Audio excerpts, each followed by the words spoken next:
The bullpen is broken. Alec Bohm might be unplayable. The Phils win with a walk-off. That barely even covers a quarter of what happened this weekend between the Phillies and the Blue Jays. We'll try and make sense of where in the world this team is at after a frustrating weekend on today's episode.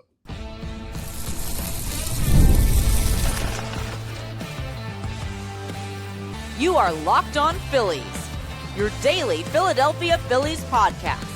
Part of the Locked On Podcast Network, your team every day. Yes, this is Locked On Phillies. I'm your host, Connor Thomas, and today's episode is brought to you by FanDuel. Join all the action at FanDuel.com to play daily dingers and make your free pick on who's hitting a homer this MLB season. We're going to discuss the former third baseman, current first baseman of the Philadelphia Phillies, because Alec Bohm probably got the most individual hate of anybody this weekend from the fan base. Fans are done with him, and I'm done with him. And this team should be done with him. But we're post-trade deadline, and you can't just DFA him, can you? We'll talk about what you can do with Alec Bohm. Even harder to fix, which is why we're going to be talking about it before that, is the bullpen. They are lost right now. I don't know who you even throw out there to try and get a win. They were terrible in a lot of spots for the Philadelphia Phillies against the Toronto Blue Jays over the course of this weekend, blowing multiple opportunities in multiple games. And somehow the Phillies still found a win yesterday, which is why we're going to lead off with just a general overview of the weekend. Because there's so much to even baseline talk about before we get into those more individualized discussions. Because it wasn't just Alec Bohm, and it wasn't just the bullpen. There were missed opportunities by the offense left and right. There's a lot going on with the starting pitching. We've got injuries that we got to deal with. There are a billion things with this baseball team. And for a lot of people, it felt like this weekend was the tipping point from sanity to insanity. Now, we talked about the tipping point over on 97.5 The Fanatic on the morning show. What I do 6 a.m. to 10 a.m. over there is produce the morning show if you're not familiar with it. And we were talking about the tipping point, and I was just like, okay, well, how do you find the tipping point for a team that's had the same issues and same roster for the past 4 years? Does it go back to 23? Does it go back to Rob Thompson pulling Zach Wheeler in 2022? How far can we go back? But what I think it was for this season, this weekend, was the tipping point between sanity and insanity for the fan base. I'm not calling you crazy for having strong reaction. No, quite the opposite. I'm saying that's in the norm because there was over 10 hours of baseball played between 3 games this weekend. So you have a rain-delayed game on Friday with the Hall of Fame induction speech for Chase Utley and all of that stuff. So they started way late, and end up losing on a bases-loaded situation in the 9th inning where Brandon Marsh is a step away from getting it to first base, but they had their chances for sure to cash in. Just needed one more big hit, and they would have either, gone to extras for what would have been the 3rd straight time in this series, or it would have created 3 straight times. But unfortunately, they didn't cash in. Fridays was kind of the one where you're just like, okay, tough loss, gave it a good run in the 9th, feel pretty good about the fight they showed. That's one that I'm willing to somewhat write off.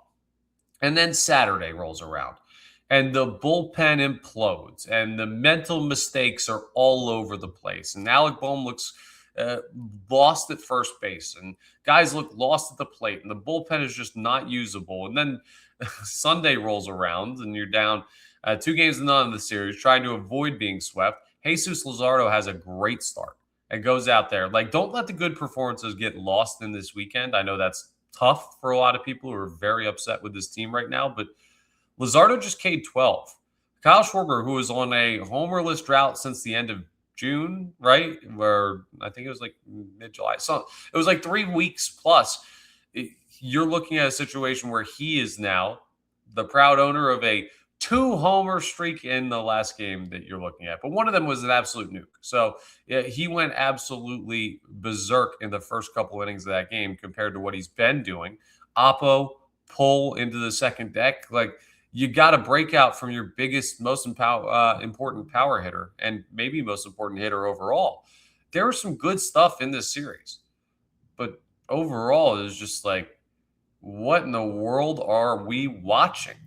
They can't field a baseball. They can't throw a baseball. They can't get outs from the bullpen, but the starting pitching's elite. You have great offensive performances by some guys and some dudes who can't decide how their approach at the plate is going to be affected by the situation they're in.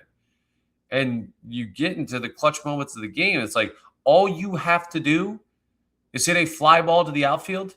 If you're numerous Phillies on this team and they just can't get it done, they can't get a bunt down.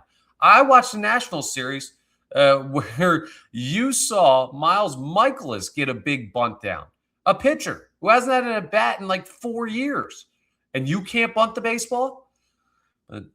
I mean, ultimately, here's what it is with the Phillies. They're currently in the final wild card spot. And they're only in the final wild card spot in the National League by 1 game. And there are a couple of teams that are hot on their heels. If what you watched this weekend has you believing that they're going to win consistently enough to not only keep pace with the teams ahead of them, but to fight off the teams behind them, I don't know what you're watching. This is the easy stretch of the schedule. Go ahead and look at what they have going on in September.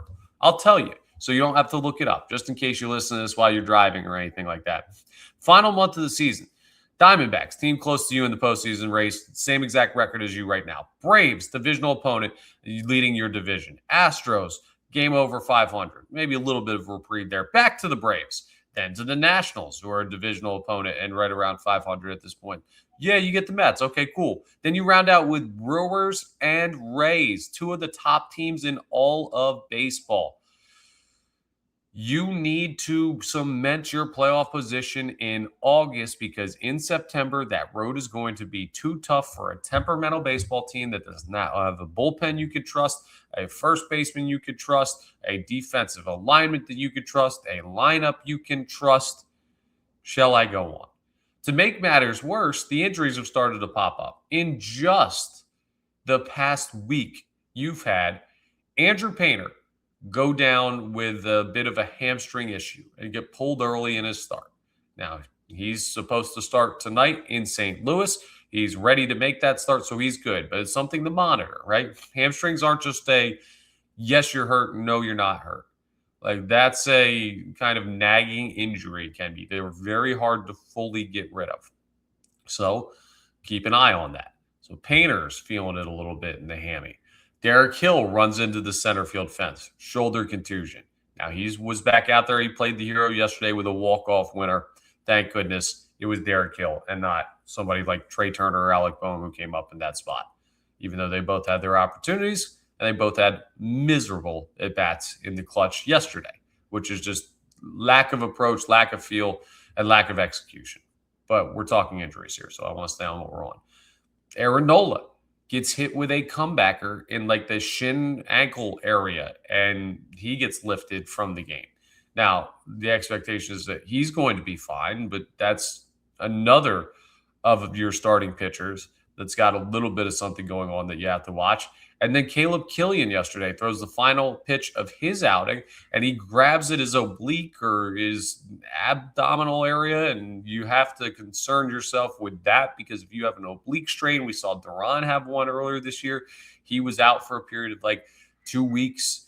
This Phillies bullpen is already in trouble, and Killian hasn't been great, but like if he's the guy that you're going to, it shows you that I almost said Rob Thompson.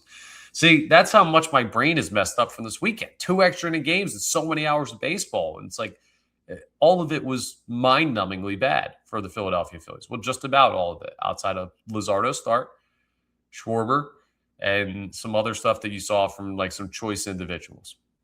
Anyway, Don Mattingly wouldn't have him out there in those spots if he did not believe he was one of the better options right now for this bullpen. Or maybe he would, because Don Mattingly made questionable decisions in the series. Not to be lost on anybody. You should be ticked off at the manager, too, for putting Alec Bohm out there at first at points, for maybe pinch running Garrett Stubbs, who got thrown out of home plate to extend the game yesterday, somehow, like, getting hosed from regular right field by, like, 5 steps, which was insane. It wasn't that good of a throw to warrant being out by that much. And then they challenged it. I mean, there were a lot of questionable moments throughout the weekend from just about everybody. If you wore a Phillies uniform, I don't want to rope the fans in on this. If you wore a Phillies uniform and you were on the playing field or in the dugout, and you're not one of the people that were there for alumni weekend, because I don't want to rope Chase Utley into this either, you were part of the problem this weekend. At some point or another, you were part of the problem. It's the whole team.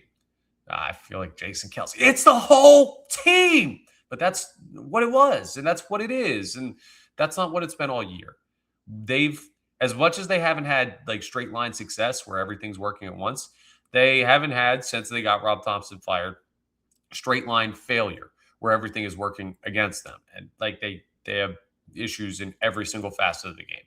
Then we saw a stretch where it's just like, oh, okay, we're lining it up a little bit. Everything's good for like a month and a half, 2 months. And then we saw it kind of back to kind of good, kind of bad. And now we are fully into the everything's pulling in the wrong direction. They got to win games in spite of themselves. Does that sound like a playoff team to you? Like right now, if I had to give you the playoff chances, percentage chances, however you want to say that, I don't know. I would probably tell you they're a 65% chance to make the playoffs, 35% chance to miss the playoffs. They're far from a guarantee to be in. And that's just the first step on what's supposed to be a journey that is only complete if they win the World Series. And a lockout looming next year. And a roster that's aging. And not many people that are actually going to be free agents at this end of the year to create change with the roster. Phillies are in a bad spot, folks. Now, maybe they bounce back in St. Louis against the Cardinals tonight. Maybe they have a good week. They still are in an easy stretch in the month of August, but they've got to get into gear quickly, and this fan base is starting to turn on them. And I don't blame you one bit. Now, coming up, we're going to talk about the bullpen a little bit deeper because they are basically unusable top to bottom right now. And that is a major issue for this team. And I'll tell you why that's the bigger issue than Trey Turner. That's a bigger issue than Alec Bohm. That's a bigger issue than any individual on the Philadelphia Phillies right now as we continue today's episode. A big thank you to our friends at Amazon for this limited break. This back-to-school season, spend less on your kids with Amazon. We all know how crazy the back-to-school shopping experience can be. It starts with a few items on the list, and then suddenly you're shopping for supplies and clothes and lunch gear and tech and about 10 other things you didn't see coming. And it all adds up really fast. I mean, sometimes it'll happen. Your kid will hit a growth spurt. You're going to buy clothes for back to school. Then your kid has a growth spurt that you don't realize. And like 2 weeks later, he doesn't fit into the clothes that you bought for him for school. And you got to hustle out to get new outfits. You're spending even more money because you got to have the first day of school outfit on point, right? That's important. You can't go to school without the dope start of school outfit. But if you don't fit into the clothes, well, that ain't going to work out too well. Amazon is the best for that because they've got a lot of options for you where you don't have to spend a lot of money. They also have some options for you to get everything quickly, which is why you've got to look at their Prime opportunities and the Prime delivery before 7 a.m. next day opportunities so you can get everything quickly, easily, and for the best possible price. So remember, with Amazon's low back-to-school prices, just spend less on your kids because every dollar you don't spend on them is a dollar you haven't spent on them. Shop back to school at Amazon and spend less on your kids. All right, let's talk bullpen here. And there's a reason why we're talking about this before Alec Bohm. I saw infinitely more tweets about Alec Bohm this weekend and reaction to Alec Bohm this weekend that I did to the bullpen. Not that people were chilling on the bullpen either. Like, people were very mad about the bullpen. People were ready to take Alec Bohm and hang him from the Billy Penn statue by his underwear. Like, there were levels to this, even though I don't think anybody was happy with anything this weekend, myself included. Like, there was a point yesterday when they blew that lead at bullpen, Ryan Kirkring, which we're going to talk about. And I was out having some lunch, and I was sitting out at a bar, and I was just put my head in my hands. Like, I'm so tired of this bleeping baseball team. Like, they're just exhausting with the mistakes that they make, with the way that they approach at bats, both at the plate and out of the bullpen. So I feel you. There's a lot of stuff to be upset about. Why is bullpen the biggest issue? Because here's the way I look at it. If you were to go through the annals of Major League history and look at every World Series winning team from now until whenever they started having it, right? Go way back into the early 1900s. Say, okay, what's more likely for a World Series winning team?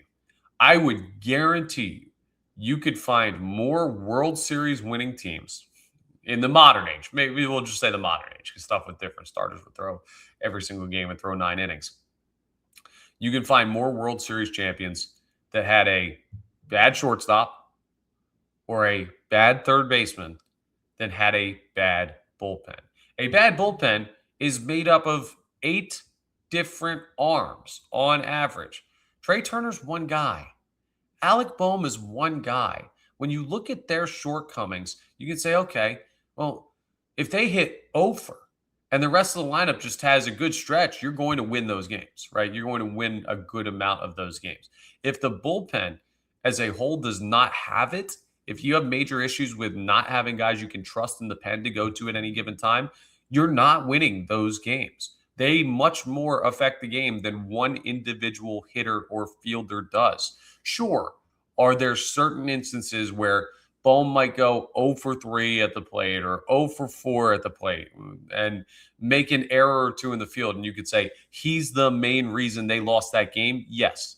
But will it happen as often as bullpens that can't get the job done blowing games? No, because the Philadelphia Phillies have, 2 complete games out of starters this year? There's just no avoiding them. And I don't know what you change. That's my biggest problem with the bullpen from this weekend. We are down to 1.5, maybe 2.5 arms that you can trust, right? We did the exercise last week. Joan Duran's still on there. Jonathan Bolin is on there for now for the regular season, but he's also a guy that in the postseason doesn't have any experience. So, I can't look at him and be like, okay, Big Bad John, 8th inning of a 1-run game in the NLDS, here's the ball. I've got no worries about it. Or I believe it's going to work out. I don't know. That's a shot in the dark. Brooks Raley, he's been all right here, I guess, but it's still way too early to tell what he's going to be.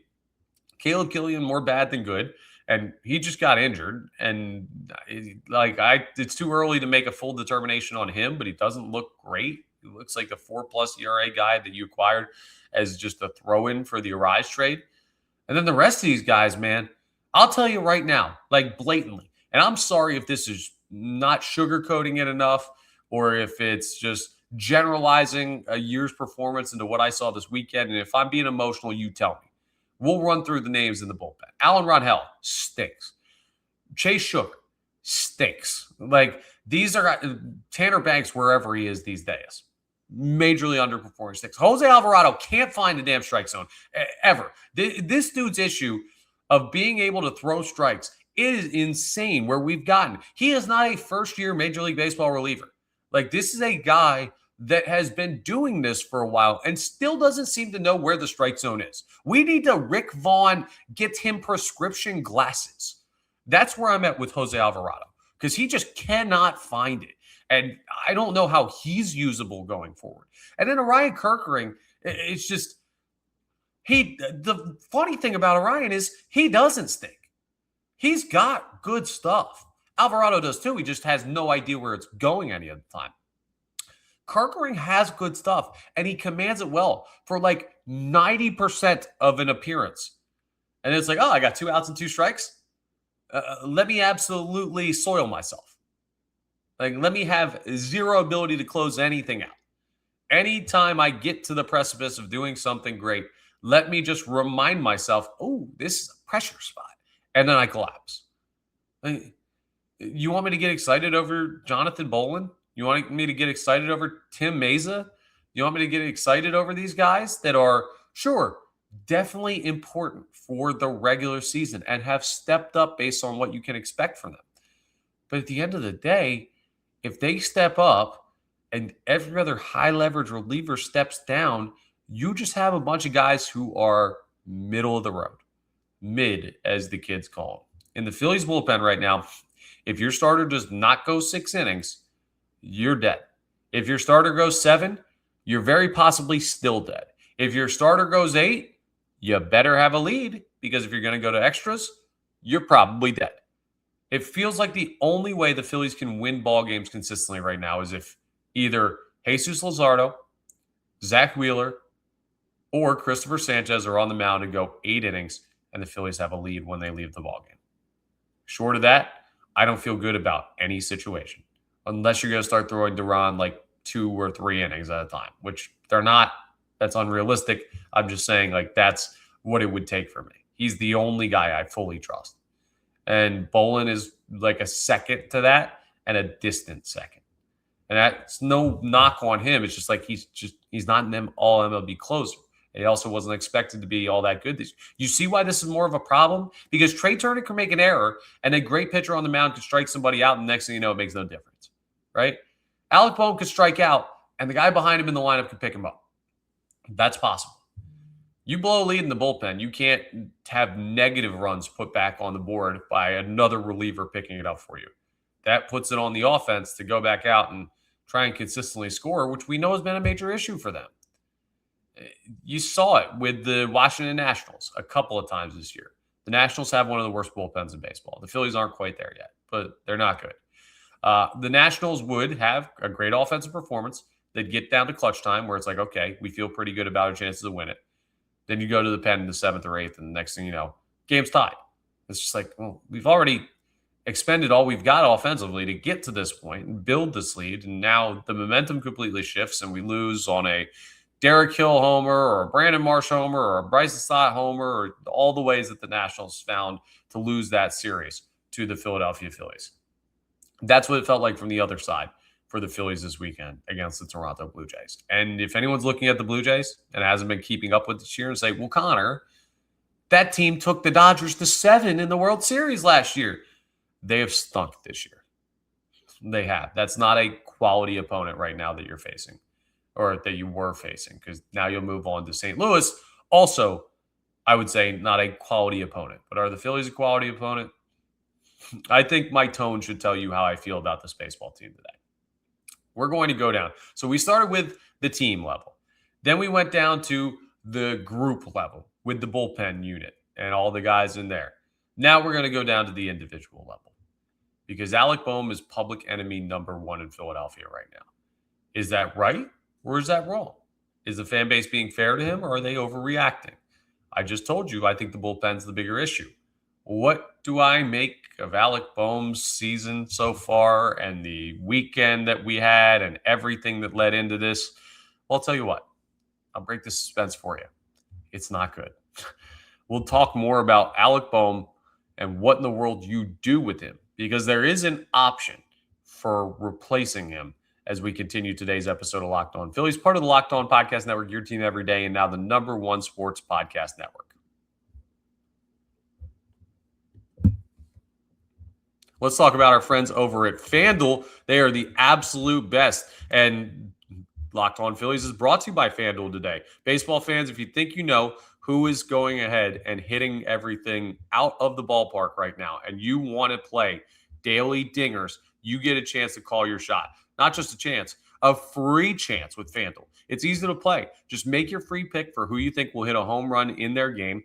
And if you're right, you're going to receive a profit boost to use on your next bet for a chance at extra winnings. Best of all, you can make a free pick every day throughout the MLB season. Daily Dingers is another fun way to stay engaged with every day's games. Whether you're following your favorite team or keeping an eye on matchups across the league, every game has someone capable of going deep. Now you get the chance to make your prediction before first pitch. I've been telling you we were in the Schwarber zone. I was wrong for about a week, but yesterday he goes yard twice. He's also a guy who gets them in bunches. He's got some time to make up for it. So maybe you just look at this St. Louis series and say, oh, okay, maybe just ride Kyle Schwarber 3 days in a row. Hey, yeah, he'll go yard. Sure, one of these times he will. And you get that the one time, perfect. Daily dingers, that means they're daily. You can do them every single day. That's what I'd be keeping an eye on. But also, you have Andrew Painter throwing tonight, so maybe pick any Cardinal. All right, I know I'm down on this team, but I'm not down on FanDuel and I'm not down on Daily Dingers. So, are you ready to play your game today? Join all the action at FanDuel.com. That's FanDuel.com to play Daily Dingers and make your free pick on who's hitting a homer. Play ball and swing for the fences on FanDuel, official partner of Major League Baseball.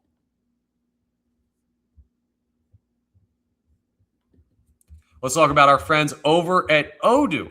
You've been hearing us talk about Odoo for a while now. There's a reason why, because they are hugely important to the way that you run your business. Running a business shouldn't feel like you're trying to connect a bunch of systems that were never designed to work together. One app for accounting and another for inventory and another for sales, and somehow none of them talk to each other. Everything feels disconnected and disjointed. It feels a lot like the Philadelphia Phillies right now. And that's where Odoo comes in. Maybe they could fix the Phillies. They could definitely help fix your business. Odoo is an all-in-one business management software that brings every part of your business together in one powerful platform. From sales and accounting to inventory and marketing, everything works in one place, helping your team move faster, stay organized, and focus on growing the business instead of managing software. The best organizations know that success isn't just about talent. Phils have talent. They're not winning. It's about having everyone working toward the same goal. And that's true in sports, just like it is in business. Man, I'm about to replace Don Mattingly as manager of the Phillies with Odoo. Just let them take care of it because they will find a way. The adjustments that you can make can not only save you time, it can save you stress, it can save you money, it can save you a lot of things with your business. And don't we want everything to work efficiently? Isn't that kind of the goal here, to maximize how much you can make regardless of the industry you're in? Great organizations win because operations matter. And that's why you should get Odoo. Try for free today at odoo.com/locked on. That's ODOO.com/locked on. Go ahead and check them out. So let's talk Alec Bohm.